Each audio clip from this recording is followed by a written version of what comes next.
नमस्कार ज्योतिष चर्चार नुआ एक अध्याय आपण मानू मो बहुत बहुत स्वागत जनाऊँगी।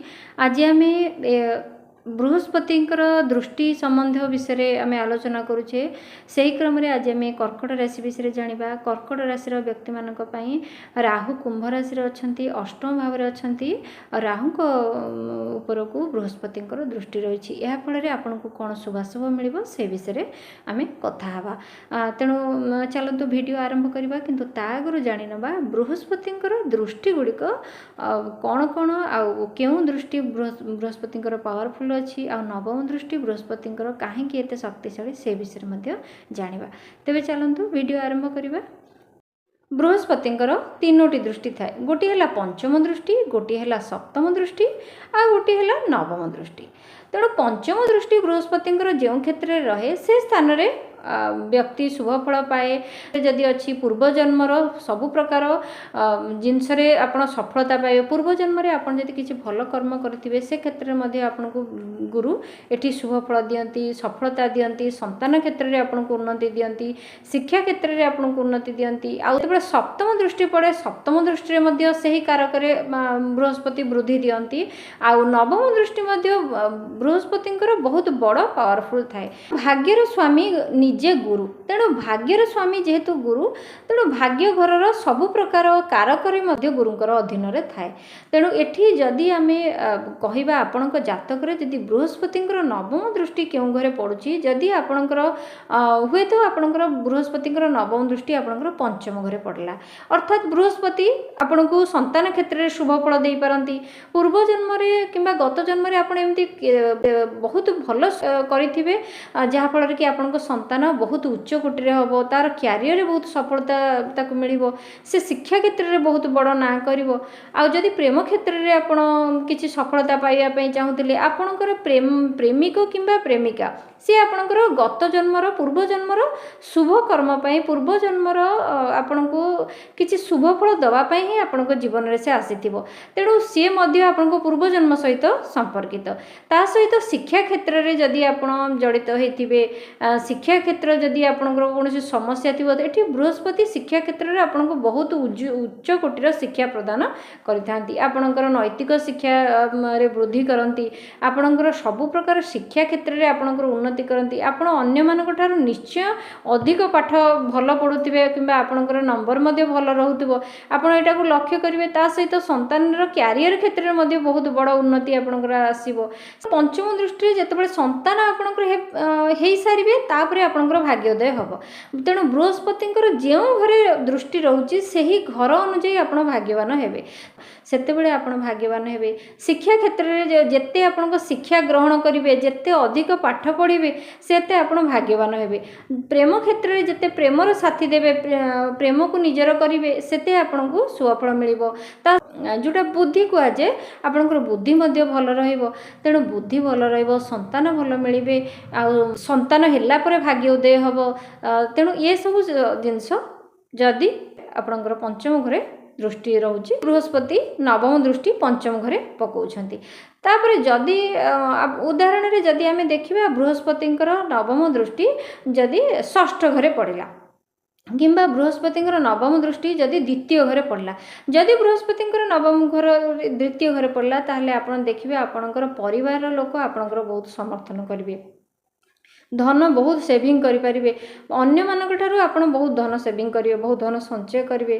घरे जेते मांगलिक काम करेंगे जेते शुभ काम करेंगे सेते आपणकर भाग्योदय हम। ये बृहस्पति यहाँ गोटे बड़ नियम जे जेते भाग्य जदि आप भाग्योदय करने चाहते जदि आप जीवन में बड़ हाँपाई चाहते किसी भल कम करने चाहते ताहले आपण घरे जेते शुभ काम करेंगे जेते मांगलिक काम करेंगे से अनुजाई आपणकर भाग्य अरे शुभफल मिल से अनुजाई आपणकर भाग्य वृद्धि घटो। तेणु जदि आपण जातक बृहस्पति सप्तम घरे रोचते ताले सप्तम घर अनुजाई आपण को बृहस्पति शुभफल मिल। आपण बह पर आपणकर भाग्योदय हम, आपण बिजनेस कलापर आपणकर भाग्योदय हम। छोटकाटिया छोट बिजनेस हेल्ले देखिए से छोट बिजनेस रू आपण बहुत बड़ बिजनेस करेंगे। तेणु बृहस्पति नवम दृष्टि एमती सेमती न थाए, बहुत बड़ पावरफुल थाए। आउ समस्त तो कर्कट लग्न हो पारनी कि मेष लग्न भी हो पारनि, मेष राशि हो कि कर्कट राशि व्यक्ति मैंने हो एमाने स्वतंत्र बृहस्पति पटरु भाग्यवान थांती, कारण बृहस्पति एमानकर नवमाधिपति तेणु एठी बृहस्पति शुभ फल तांकु समस्त अपेक्षा टिके अधिक मिलता है। तेणु गोचर रे वर्तमान एमिति स्थिति रही बृहस्पति जो घर को दृष्टि दौरान नवम दृष्टि जो घर को दौरान से घरे राहु गोचर करछंती कुंभ राशि रे। तेणु बृहस्पति मिथुन राशि रे बसी कुंभ राशि को नवम दृष्टि दौरान। तेणु आपण मानक जातक रे जदि बृहस्पति शुभ स्थिति रे थिबे, राहु शुभ स्थिति रे थिबे, ताहले ए समय आपणक पई गोटे मन रखिला भली वर्ष हबो, मन रखिला भली समय हबो। आपणकर जदि बृहस्पति शुभ स्थिति रे अछंती ताहले राहु आपणकु स्वतः शुभ फल देबे। एमिति राहु एक पापी ग्रह सब बेले जदि आपण कौन से काम करने जाऊँच से ब्लकेज देवे, से आपन को सफलता करई दियंतिनी। ता सहित जदि कौन सी क्षेत्र में आप शुभ काम करने को गले भी सेठी कौन सी मांगलिक काम करने चाहते कि शुभ काम करने चाहते सेठी झगड़ा हुए, मारपिट हुए, पाटितुंड, अशांति ये सब जिनस पापी ग्रह रहिले रुहे। कौन सी काम आप जदि जाऊँच से ब्लकेज क्रिएट करेंगे, कौन सी जिनस आपंकर आसबार थे सेठी आपंकर से जिनस ब्लक होगी रही सब क्षेत्र में कॉन्फ्लिक्ट करती पापी ग्रह। तेणु जदि पापी ग्रह जो घरे अच्छा से घरे जदि बृहस्पति नवम दृष्टि पड़ला ताहले पापी ग्रहर समस्त पाप तो सेठारे नष्ट हुए, समस्त खराब दोष दुर्बलता जहाँ भी थाए राहु पटरु से सब नष्ट हुए। राहु रोचंती अष्टम भाव में, तेणु अष्टम भाव में बृहस्पति नवम दृष्टि पड़ुची। तेणु नवम दृष्टि अष्टम भाव में पड़ला क्षणी आपण को अष्टम भाव होची हमर डीप रिसर्च रो भाव। तेणु आपण ए क्षेत्र में डीप रिसर्च करिवे। राहु ए क्षेत्र में एक्सीडेंट बढ़ाउतिले, चिंता, दुख, कष्ट, पीड़ा, नैराश जेते प्रकार सब खराब जिनस राहु एठी बढ़ाई दियंती, कारण अष्टम भाव में राहुंकर स्थिति जमा भी भल रही न थाए।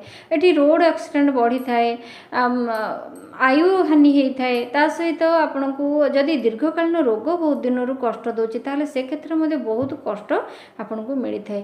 ता सह आपणकर जीवन में जदि कौन सी क्षेत्र को नहीं पैतृक संपत्ति हो कि ससुर घर सहित विवाद हो ये सब जिनस जदि आप पड़ रही राहु ए क्षेत्र को बेसी बढ़ाई दिंतु। व्यक्ति मानक ए क्षेत्र में राहु रहा क्षणी ये सब जिनस बढ़िया कथा, किंतु वर्तमान जेतिकी परिमाण में बढ़िया कथा सेतिकी परिमाण में बढ़नी। राहु उपरे अष्टम भाव में पड़ुची नवम दृष्टि, आ अष्टम भाव में ही राहु अच्छा। तेणु जदि आपंकर रोड एक्सीडेंट बारंबार होता आप देखुवे अल्प के आप वर्ती जाऊँच, खूब कम समय मध्य वर्ती जाऊँच। तेणु यहाँ हूँ आपंकर ब्लेसिंग, गुरुंर ब्लेसिंग आपको मिलूँ, नवम दृष्टिर ब्लेसिंग आपको सेठी मिलूँ। आ दीर्घकालीन रोग जो बढ़ी बढ़ी जाऊला से क्षेत्र में गुरु से रोग को धीरे धीरे भल करने आरंभ करेंगे। राहु जोटा बढ़ाते सेटा गुरु भल करेंगे। ता सहित जदि ससुर घर सहित बद बहुत अधिक बढ़ी से क्षेत्र में आपण को गुरु शुभ फल देवे। ससुर घर सह मतांतर मनांतर जहाँ था से सब जिनस कमिब। आदि बीमा क्षेत्र में इंश्योरेंस क्षेत्र में थे ताहले ए समय आपणकर राहु जदि पैसा पत्र क्षेत्र में किसी ब्लकेज दौले कि कौन कॉन्फ्लिक्ट आसूला आपण जीवन में से क्षेत्र में बृहस्पति आपणकर ये सब प्रकार समस्या एठी दूर कर। बृहस्पति एठी चिंता, दुख, पीड़ा, कष्ट, नैराश ये सब जिनस को कम करती, अर्थात ये सब जिनस आपन को दूरे दियंती। कौन सी क्षेत्र में आपन यदि बहुत दिन चाहूले रिसर्च करने को ये बृहस्पति नवम दृष्टि पड़ा क्षणी आप बहुत जिनस विषय जानवे, शिखिबे। आदि भाग्य क्षेत्र में कौन बड़ प्रतिबंधक हो राहु रोते ताले से क्षेत्र में आपन को बृहस्पति उद्धार करेंगे। अर्थात आपन को ए क्षेत्र आपण को जहाँ जो प्रकार भी जदि भाग्य क्षेत्र में आपण को जदि शुभ काम किसी बाधा दौले, कौन सी क्षेत्र में जदि मांगलिक काम किसी बाधा दौले एठी बृहस्पति नवम दृष्टि ए सब प्रकार बाधारू आपन को मुक्ति दब। आ रिसर्च जेहेतु थिले नुआ नुआ जिनस जानिबा, नुआ किछि जिनस आविष्कार करबा ए क्षेत्र में आपण मध्य देखिबे ए क्षेत्र में बहुत बड़ शुभ फल मिलिबो। तेणु कारण एमानंकर ना 7.5 अछि ना 2.5 अछि ना एमानंकर राहु रहउचंती, एमानंकर राशि सबुठारु क्लीन अछि। हमनंकर दशा खूब कम परिमाण में मध्य भल थिबो ताले ए समय बहुत बड़ सफलता आपन को मिल पारिबो, कारण गोचर रे बृहस्पति दृष्टि शुभ स्थिति रे रही। तेणु जदि आपण एमिति शुभफल पाई पारुनाहांती जदि आपणकर जीवन में किसी समस्या होची एई सब रिलेटेड मु जहाँ भी कहली आपण बीमा क्षेत्र अच्छी कि टैक्स भरुंच कि इंश्योरेंस क्षेत्र अच्छी ये सब क्षेत्र जदि आपको किसी समस्या रोचे कि जदि ससुर घर सहित बद रही रोड एक्सीडेंट बारंबार बढ़ी जाऊँगी कौन सी जिनस चिंता दुख पीड़ा कष्ट नैराश्य ये सब जिनस बढ़ी बढ़ी जाऊँगी दीर्घकालीन रोग आपण पीछा छाड़ूनी ये सब समस्या जदि होची निश्चय आप निज जातक परामर्श करूँ जातक परामर्श करी जदि आप रिमेडी करेंगे ताहले एथिरु आपण वर्ती जाई पारिबे।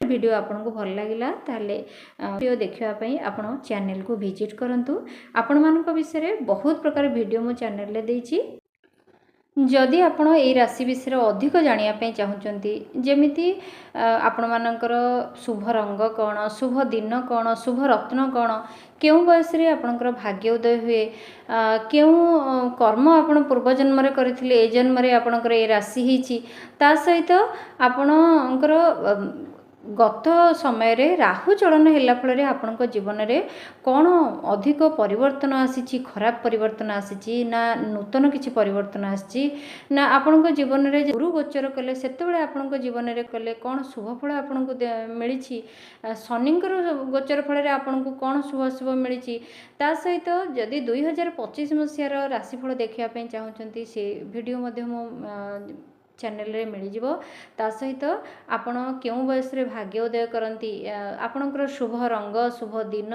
शुभ रत्न कौन आपण जीवन रे एमिति किछि गुप्त कथा जहाँ आपण काहा को भी कहिनांती मो चैनल रे आपण को से प्रकार वीडियो मध्य मिल जिवो आउ एमिति कौन रिमेडी कले आपण जीवन रो समस्त समस्या दूर हो पारिबो आपणकर रोजगार धन प्राप्तिर मंत्र कौन रोजगार किंबा जॉब किंबा रोजगार करिवार माध्यम गुड़िक कौन कौन एमिति सब प्रकार वीडियो मो चैनल अच्छी तेणु वीडियो देखंतु चैनल को सब्सक्राइब करंतु आउ चैनल को निश्चय विजिट करंतु आपण मानकु नुआ नुआ बहुत प्रकार वीडियो मिल जिवो तेबे आसंता काल देखाबा सेतळ जाय रहउची नमस्कार।